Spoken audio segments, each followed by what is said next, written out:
കോട്ടയം പനച്ചിക്കാട് വീടിന്റെ രണ്ടാം നില പണിയാൻ കേരയിൽ അനുമതി വേണമെന്ന് പഞ്ചായത്ത് സെക്രട്ടറി. വീട് ബഫർ സോൺ പരിധിയിലാണെന്ന് ചൂണ്ടിക്കാട്ടിയാണ് സെക്രട്ടറിയുടെ കത്ത്. അൻഷാദ് മില്യാസ് ചേരുകയാണ് കോട്ടയത്ത് നിന്ന്. അൻഷാദ്, ഇപ്പോൾ നടക്കുന്നത് സാമൂഹികാഘാത പഠനമാണ്. ഭൂമി ഏറ്റെടുക്കുന്ന കാര്യത്തിൽ തീരുമാനമായിട്ടില്ല. അലൈൻമെന്റ് ഇനി മാറിയേക്കാം എന്നൊക്കെ പറയുന്നത് സർക്കാർ തന്നെയാണ്. ഇപ്പോൾ ഈ പഞ്ചായത്ത് സെക്രട്ടറിക്ക് എവിടെ നിന്നാണ് ഈ ബഫർ സോൺ അദ്ദേഹം കണ്ടെത്തിയത്? എന്താണ് വിവരങ്ങൾ?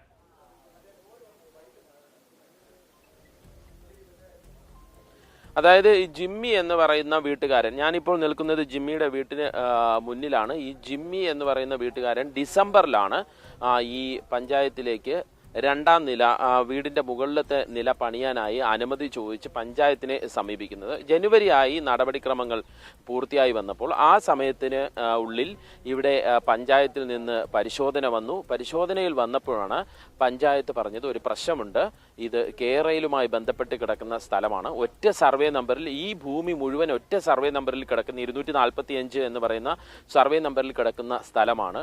അതുകൊണ്ട് ഇതിന് കേരളിന്റെ അനുമതി വേണം എന്നുള്ളതാണ് ഇപ്പോൾ ഈ പഞ്ചായത്ത് സെക്രട്ടറി പറഞ്ഞു. നമുക്കിപ്പോൾ ഈ വീട്ടുടമ ജിമ്മി തന്നെ ചേരുകയാണ്. എന്താണ് ചേട്ടാ സംഭവിച്ചത്? ഞങ്ങൾ ഈ വീടിന്റെ മുകളിലേക്ക് 2 നിലകളുള്ള ഒരു 2 മുറികളൂടെ പണിയാനായിട്ട് എക്സ്റ്റൻഷന് വേണ്ടി പനച്ചിക്കാട് പഞ്ചായത്തിനെ സമീപിച്ചു, പെർമിറ്റ് എടുക്കുവാനായിട്ട്.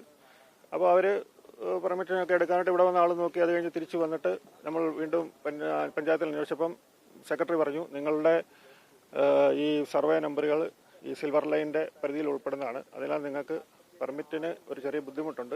അവിടുന്ന് ഒരു ലെറ്റർ തരാം, അത് സിൽവർ ലൈനിൻ്റെ തഹസിൽദാറെ ഏൽപ്പിച്ച് അവിടുന്ന് ഒരു NOC ഉണ്ടെങ്കിൽ നമുക്ക് തരുന്നതിന് കുഴപ്പമില്ലെന്നാണ് പഞ്ചായത്ത് സെക്രട്ടറി.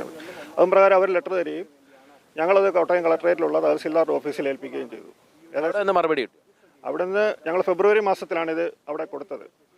അത് കൊടുത്തപ്പോഴത്തേക്ക് 2 ആഴ്ച കഴിയുമ്പോൾ തിരക്കാൻ പറഞ്ഞു. 2 ആഴ്ച കഴിഞ്ഞ് ഇറക്കി. ഒരു മാസം കഴിഞ്ഞ് എല്ലാ ആഴ്ചകളിലും പോയി തിരക്കുന്നുണ്ട്. അവിടുന്ന് യാതൊരു മറുപടിയും തന്നില്ല. ഏറ്റവും ലാസ്റ്റ് ഒരു 3 ആഴ്ച മുമ്പ് അവർ പറഞ്ഞത് തിരുവനന്തപുരത്തേക്ക് അയച്ചിട്ടുണ്ട് പേപ്പർ, അതിനുള്ള മറുപടികളൊന്നും വന്നിട്ടില്ലെന്നാണ് ഇപ്പോഴും പറഞ്ഞത്. കഴിഞ്ഞ ആഴ്ച വിളിച്ചപ്പോൾ അവർ പറഞ്ഞത് അറിയിക്കാം, ഇനി അവിടെയുള്ള ഉദ്യോഗസ്ഥർക്ക് സ്ഥലം മാറ്റമാണ്, ഇനി അടുത്ത ആൾ വന്നാലേ അതിനുള്ള പ്രോസസ്സിങ് നടക്കത്തുള്ളൂ എന്നും അവർ പറഞ്ഞിട്ടുണ്ട്. ഇപ്പോൾ അതായത് ശ്രാവണി, ഇവിടെ നിന്ന് ഏകദേശം 100 മീറ്റർ അപ്പുറത്താണ് സിൽവർ ലൈനിന്റെ അലൈൻമെന്റ് പോകുന്നത്.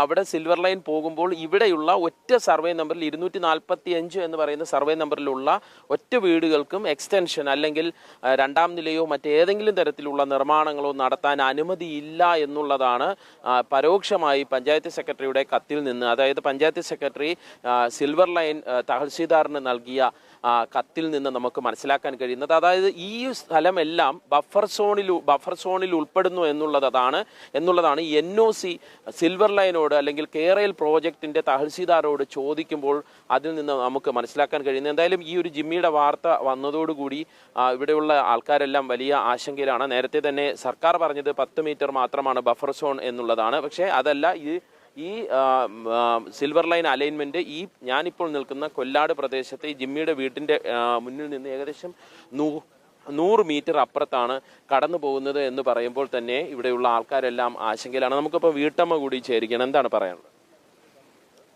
കാരണം ഞങ്ങൾ ഇതിൻ്റെ ഇപ്പം 2-3 മാസമായിട്ട് ഇതിൻ്റെ ഓഫീസിൽ ഇങ്ങനെ ഓരോ കാര്യത്തിനും വിളിക്കുന്നുണ്ട്. പക്ഷേ NOC കിട്ടുന്നില്ല. നമുക്കത് പണിയാനുള്ള ഒരു സാങ്ഷൻ കിട്ടിയാലല്ലേ നമുക്ക് മുന്നോട്ട് പോകാൻ പറ്റുള്ളൂ. ഇങ്ങനെ വന്നപ്പോൾ എത്രത്തോളം ആശങ്കയിലാണ്? നന്നായിട്ട് ആശങ്കയുണ്ട്. കാരണം എന്താണെന്ന് വെച്ചാൽ നമ്മളിപ്പം ജനുവരി ഫെബ്രുവരി ഒക്കെ ആകുമ്പോൾ തുടങ്ങാമെന്നുള്ള ഒരിതിലാണ് ഇരുന്നത്. പക്ഷേ ഇപ്പോൾ ഒരു 2-3 മാസമായില്ലേ ഇതിൻ്റെ പുറകെ നിൽക്കാൻ തുടങ്ങിയിട്ട്. അപ്പോൾ ഇത് എത്ര നാൾ മുന്നോട്ട് പോകുന്നൊന്നും നമ്മളോട് ഇവർ നമ്മളോട് വന്ന് കാര്യങ്ങൾ പറഞ്ഞാലല്ലേ നമുക്കതൊക്കെ മനസ്സിലാവത്തുള്ളൂ. ഇത് അവിടെ അവരുടെ ഭാഗത്തുനിന്ന് ഇവിടെ വന്ന് തിരക്കുകയോ അല്ലെങ്കിൽ നമുക്ക് ഒരു ഉചിതമായ മറുപടി തരികയോ അവർ ചെയ്തിട്ടില്ല.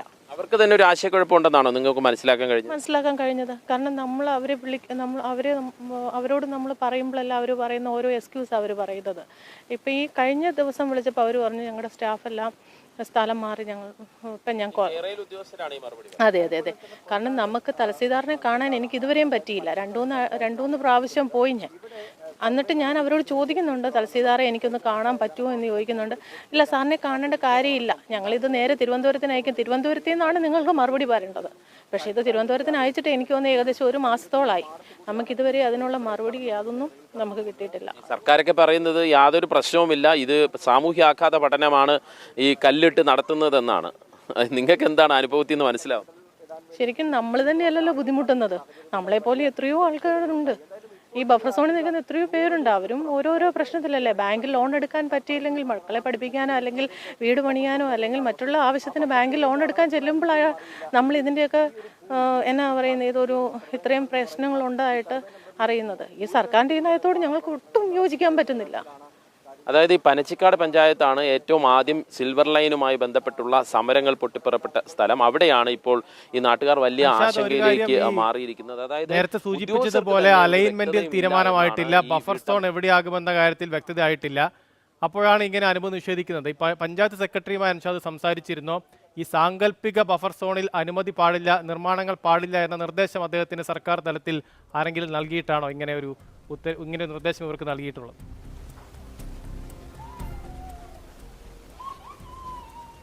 അതായത് പഞ്ചായത്ത് സെക്രട്ടറിയുമായിട്ട് സംസാരിക്കാൻ കഴിഞ്ഞിട്ടില്ല, അദ്ദേഹം ഫോൺ എടുത്തിട്ടില്ല. പക്ഷേ നമുക്ക് മനസ്സിലാക്കാൻ കഴിയുന്നത് പഞ്ചായത്ത് പ്രസിഡന്റ് മറ്റ് ഉദ്യോഗസ്ഥരുമായിട്ടൊക്കെ സംസാരിക്കുമ്പോൾ നമുക്ക് മനസ്സിലാക്കാൻ കഴിയുന്നത് ഈ ഒരു പദ്ധതിയിലെ ഈ ഒരു പ്രദേശം 245 എന്ന് പറയുന്ന ഒറ്റ സർവേ നമ്പറിൽ കിടക്കുകയാണ്. അതാണ് പ്രശ്നം, അതാണ് ഇത്രയും കോംപ്ലിക്കേഷൻസ് ഉണ്ടാക്കുന്നത് എന്നാണ് പഞ്ചായത്തിൻ്റെ ഭാഗത്ത് നിന്ന് അല്ലെങ്കിൽ പഞ്ചായത്ത് സെക്രട്ടറിയുമായി ബന്ധപ്പെട്ട് നിൽക്കുന്ന ഉദ്യോഗസ്ഥരുടെ ഭാഗത്ത് നിന്ന് ലഭിക്കുന്ന വിശദീകരണം.